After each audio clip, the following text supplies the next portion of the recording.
Hi friends, నేను మీ sanitary మెషిన్ని. Friends, ఈరోజు video వచ్చి ఒక చోట ఏంటంటే మనకి షింక్లో నీళ్లు స్టక్ అయిపోయినాయి అంటే చూడడానికి వెళ్ళాం. అలాగే ఈ మనకి ఫ్లష్ ట్యాంక్ ఉంటుంది కదా, వెస్టర్న్ కెమల్ ఫ్లష్ ట్యాంక్ అనేది. అది సరిగ్గా ఫ్లష్ అవ్వట్లేదు అని చూస్తాకైతే వెళ్ళాం అనమాట. సిటీ నుంచి ఇంచుమించు ఒక 20 కిలోమీటర్లు మారుమూల ప్రాంతం అనేది ఒక పల్లెటూరు. దాంట్లో మనం ఈ షింక్ పాయింట్ ఎలా ఇచ్చారు, వాస్తవంగా అది మంచిగానే చేశారు, కానీ చిన్న మిస్టేక్ అయితే జరిగింది. వాళ్ళకి ఏంటంటే రెండు అయితే ఇబ్బందులు అయితే ఉన్నాయి. ఈ కిచెన్ లైన్ అనేది స్టక్ అయిపోతుంది, అలాగే ఈ కిచెన్ షింక్లోంచి స్మెల్ వచ్చేస్తుంది. మనం దాన్ని ఎలా చేసాం, అసలు రావడానికి కారణం ఏంటి అనేది ఈ వీడియో చెప్పడం జరుగుతుంది. ఫ్రెండ్స్, కొత్తగా నేర్చుకునే వాళ్ళకి ఈ వీడియో చాలా ఉపయోగపడుతుంది అనుకుంటున్నాను. అలాగే దీంట్లో ఫ్లష్ ట్యాంక్ ఎలా క్లీన్ చేసుకోవాలి, మనకి ఈ వాటర్ అనేది సాల్ట్ వస్తూ ఉంటుంది కదా, దాన్ని మనం ఎలా క్లీన్ చేసుకోవాలి కూడా ఈ వీడియోలో చెప్పడం అయితే జరుగుతుంది వివరంగా. వీడియోని అయితే స్కిప్ చేయకుండా చూడండి. ఈ వీడియోలో మీకు మంచి ఇన్ఫర్మేషన్ ఉంటుంది ఫ్రెండ్స్. అలాగే ఎవరన్నా ఈ వీడియో కొత్తగా చూసినట్లయితే మా ఛానల్ని సబ్స్క్రైబ్ చేసుకోండి. అలాగే ఈ వీడియోకి తప్పకుండా లైక్ చేయండి. మీరు లైక్ చేస్తే మనలాంటి ఇంకొంతమందికి పని చేసుకునే వాళ్ళకి ఈ వీడియో రికమెండ్ అవుద్ది అనమాట. ఫ్రెండ్స్, మన వీడియోలోకి వెళ్ళిపోదాం.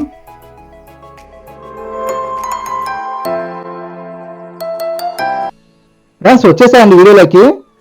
ఇక్కడ చూడండి, మొత్తం ఫ్లష్ ట్యాంక్ అంతా పీకేసి వాటర్ బాటిల్ని తీసేసి మొత్తం అంతా సాల్ట్ పట్టేసింది. ఆ వాటర్లో, ఆ ఏరియా వాటర్లో వచ్చి సాల్ట్ ఎక్కువ అనమాట. బాగా మొత్తం ప్రతి మన ఫ్లష్ ట్యాంక్లో ఉన్న ప్రతి పార్ట్కి కూడా సాల్ట్ పట్టేసి ఫ్లష్ అవ్వట్లేదు. ఫ్లష్ అయినా కానీ లీక్ అయిపోతుంది అనమాట. ఎప్పుడైనా సరే మనం లీక్ అవుతున్నప్పుడు ముందు ఫ్లష్ ట్యాంక్ మనం చెక్ చేసుకోవాలని చూసుకొని, ఒకవేళ అది మనకి బాగోదు అంటే అప్పుడు మనం కొత్తగా ఫ్లష్ ట్యాంక్ తెచ్చుకొని చేసుకోవాలి. బాగున్న దాన్ని మనం పాడు చేసి పక్కన పడేసి కొత్త తెచ్చుకోవడం అయితే కరెక్ట్ కాదు.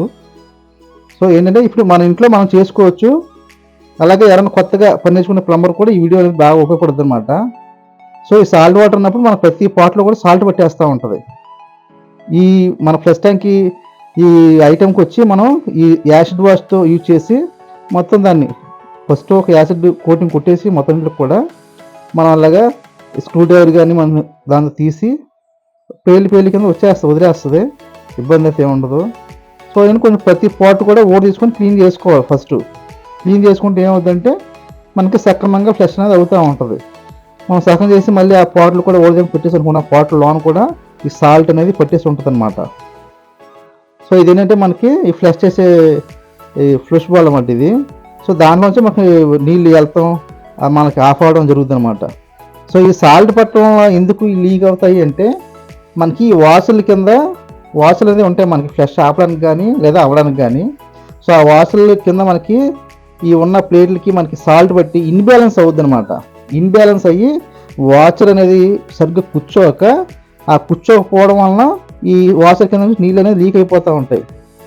మన షూటులో కానీ అలాగే మనకి ఈ ఫ్లష్ ట్యాంక్లో కానీ ఇదే సిస్టమ్ అనమాట. లీక్ అవ్వడానికి కారణం అయితే అదే. మనం అలా ప్రతి పాట్ని శుభ్రం కడిగేసుకొని బాగుంది, ఎక్కడ కూడా ఏ ఒక్క పాట్ కూడా పాడవలేదు. దానివల్ల మనం అన్నీ తీసి శుభ్రంగా యాసిడ్తో క్లీన్ చేసి ప్రతిదీ లోన మొత్తం మనకి ఏంటంటే ఫుట్బాల్ అనమాట. మనకి ఫ్లష్ వాటర్ లేసే కొద్ది ఈ బాల్ వేసి దానికి ఆఫ్ అయిపోద్ది. దానికి సంబంధించిన డాట్ అనమాట ఇది. దీని ద్వారానే మనకి ఇక్కడ ఈ లోనకు కూడా వెళ్ళిపోయిందండి ఉప్పు. అది చూసి దాన్ని కూడా యాసిడ్ పోసి మొత్తం క్లీన్ చేస్తున్నాం. ఇలా యాసిడ్ క్లీన్ చేసుకుంటే మన ఫ్లష్ ట్యాంక్ అనేది మళ్ళీ యూజ్ అవుద్దండి. చక్కగా మనం కొత్తగా తయారు చేసి పెట్టామని చక్కగా చూస్తే పాత ఫ్లష్ ట్యాంక్లో లేదు. మొత్తం ఈ ఫుట్బాల్ కూడా మనకి మొత్తం దాంట్లో కూడా 2 పాట్లు ఉంటాయి. లోన చిన్న వాచ్ ఉంటుంది అన్నమాట. మనకి ఈ బటన్ అనేది ఉంటుంది. ఈ బాల్ వాటర్కి పైకి పెరిగే కొద్ది బాల్ ఆ బటన్కి లాక్ అయ్యి ఆ బటన్ వెళ్ళి వాచర్ని టచ్ చేస్తారు అనమాట. ఆ టచ్ వల్ల మనకి ఆ వాటర్ అనేది ఆగిపోద్ది అనమాట. ఇంకా మనకి ఈ పైప్లోంచి వచ్చే ఫ్లష్ ట్యాంక్లోకి పడే విధానం ఆగిపోద్ది ఆ వాచర్ వలన.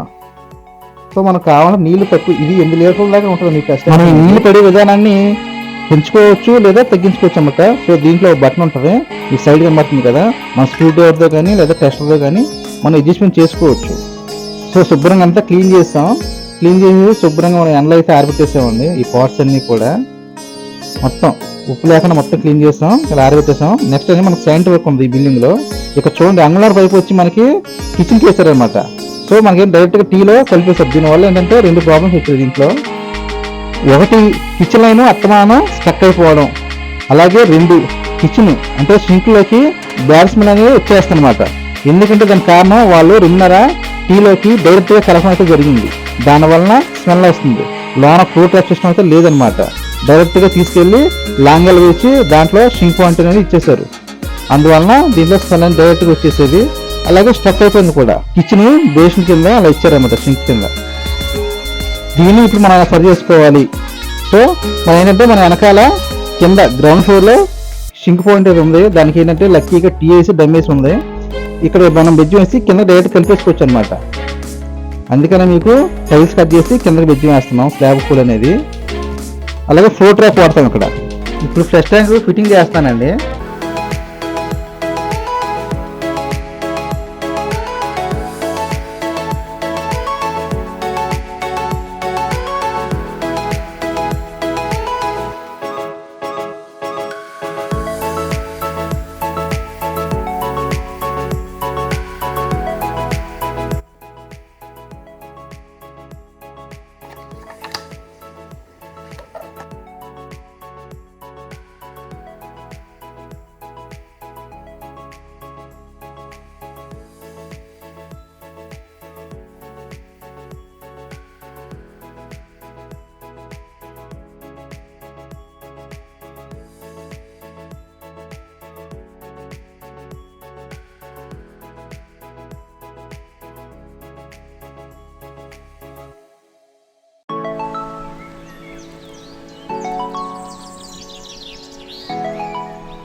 సో మనం టైల్స్ కట్ చేసి హోల్ వేసేసి శుభ్రం క్లీన్ చేసాం. ఫస్ట్ శుభ్రం క్లీన్ చేసుకున్నాకే మనం ఇప్పుడు కూడా పైప్ అనేది వేసుకోవాలి. మనం దుమ్ముగా ఉన్న పైప్ వేసుకుంటే సెట్ అవ్వదు. సో కింద మనం క్లీన్ చేస్తాం కదా. సో ఇక్కడ ప్లంబింగ్ పైపులు వచ్చినప్పుడు కూడా ఎప్పుడు కూడా మనకి క్లాంపుల్ని ఫిషర్ మేకలు వాడి స్క్రూ మేకలను వాడుకుంటే బెస్ట్ అండి. సో ఇప్పుడు ఏంటంటే మనం వర్క్లో కూడా అప్డేట్గా ఉండాలి ఎప్పుడు కూడా. సో గుడ్ మేకలు వేసినప్పుడు ఏదంటే పక్కన సుత్తి వెళ్ళి ఆ పైప్కి తగిలింది అనుకోండి, ప్లంబింగ్ పైప్ అనేది చెడిపోద్ది. ఈ పని కన్నా ఆ పని ఎక్కువ అయిపోద్ది. ఫ్రెండ్స్ ఇదైతే మనం దృష్టిలో పెట్టుకోవాలి. ఎక్కడ మనం సిచ్యువేషన్ బట్టి మనం పని అనేది యూజ్ చేసి మారుస్తూ ఉండాలి. అలాగే ఈ స్క్రూ మేల్ అనేది మనకి ఎప్పుడైనా తీసుకుంటా కూడా పనిచేస్తుంది అనమాట. గుడ్ మేల్ కన్నా ఇది ఈజీ. సో అలాగే plain elbow, door elbow use చేసి మనం లైన్ చేసాం. ఈ షింక్ కింద ఫ్లో ట్రాప్ ఇచ్చాం. ఇప్పుడు మల్టీ ఫ్లో ట్రాప్ ఇచ్చాం. నేను ఎక్కువ షింక్ కింద మల్టీ ఫ్లో ట్రాప్ యూజ్ చేస్తానండి. ఇలాగ కింద డోర్ టీ మీద డమ్మీ తీసేసి పైన డోర్ టీ మీద డమ్మీ పెట్టాను అనమాట. సో ఈ డోర్ కూడా వచ్చేలా ఉండాలి. టైల్స్ కన్నా ఇంచుమించు కొంగులు పైకి ఉంది. అదే మీకు చూపెడతాను వీడియోలో, చూసుకోండి. సో అలా పైకి ఉంటే మనం డోర్ టీ వాడాలి లేదా ప్లెయిన్ టీ వాడాలి. మనం అలాగే మొత్తం అయితే బుజ్జ ప్యాక్ చేసేసాం. అదే మీకు చూపిస్తున్నాను. అలాగే మొత్తం ఈ వర్క్లో ఏంటంటే మనం ప్లంబింగ్ చేసాం, శానిటరీ చేసాం, అలాగే ట్యాప్ అని కూడా చేసాం. అలాగే ట్యాప్లు కూడా కొన్ని మార్చాం, చూపిస్తాను. సో ఇలాగ మనం స్లాబ్ బెడ్జ్ కూడా ఆ రోజు పూర్తి చేసి రాస్తామన్నమాట. ఫ్రెష్ ట్యాంక్ కొత్తగా మనం క్లీన్ చేసాం కదా. సో ఇదంతా ఉప్పు పట్టేసామన్నమాట. గీకాము. ఆ గీకింది అయితే వీడియో తీయలేదండి. సో ఇప్పుడు ఫ్రెష్ అయితే నీళ్ళు వస్తాయి. నీళ్ళు అయితే వచ్చేవి కాదు, ఉప్పు పడతాం వల్ల ఎక్కడెక్కడ పట్టేసామన్నమాట. అలాగే కమోడ్ హోల్స్ కూడా ప్యాక్ అయిపోయినాయి లోన, దాన్ని కూడా తీసాం. సో ఈ ట్యాప్ అనేది మార్చాం, కొత్తది వేసాం అన్నమాట. ఎల్లంకి ట్యాప్ ఇది. ఈ వీడియో ఎవరైనా కొత్తగా చూసినట్లయితే సబ్స్క్రైబ్ చేసుకోండి. అలాగే ఎంతవరకు లైక్ చేయడం మర్చిపోతే దయచేసి లైక్ చేయండి.